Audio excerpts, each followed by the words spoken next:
When it comes to trains, big and small, there are plenty who are fascinated with the world of railways. So much so, one Perth grandfather has recreated an extraordinary miniature version of an entire town and its tracks. Cy Doherty discovered how the tiny replica's bridging the generation gap. You can just keep expanding, and the hobby keeps expanding.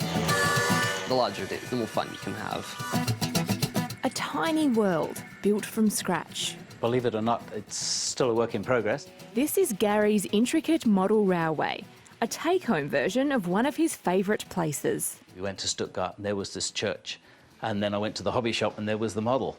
So it was a must-buy.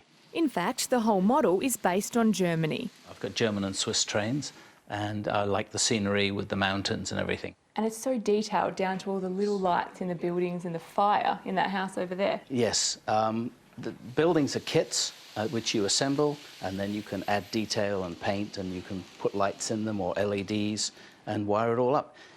It's a case of how much you want to do. Gary goes all out.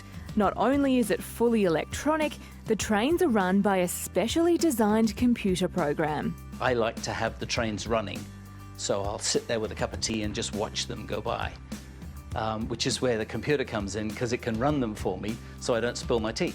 That said, for Gary, the real fun is putting it together. Building it is the fun, actually. What I've discovered is I've got to the point where the trains are all running and I'm thinking, what do I do now? So there's a lot more to go. I might even demolish it and build another one. In almost a constant state of being partially dismantled and rebuilt. Ross Parker is Vice President of the WA Model Railway Club, where Gary's a member. I just really enjoy being able to meet such a diverse group of people who all have a common thread of interest. While Gary's model is mini Germany, the club's main train line is quintessentially WA. It's a tiny version of our state. This is the oldest model railway club in Perth, but its future is uncertain. Trying to get young people interested in the hobby is quite difficult. But the club is determined to get younger generations through their doors. You get to meet people from all sorts of different backgrounds with different skills. They can bring their computer skills with them. I can run my trains with my iPhone. So we're keeping up. Gary reckons there's no need to spend thousands or even hundreds of dollars.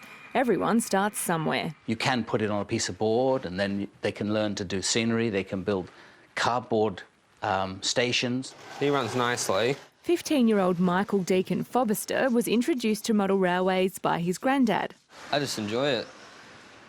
It's something fun. You're not squaring at a screen, so you don't get square eyes. Music to the ears of most parents. The plan was to hopefully build a little town and something, so we bought some cardboard sort of buildings. So that's how we planned it out. So you've got some pretty grand plans. I'd like to have grander there. Yes. A hobby that can build bridges between generations. Like you can say, I've built this, I've done this myself.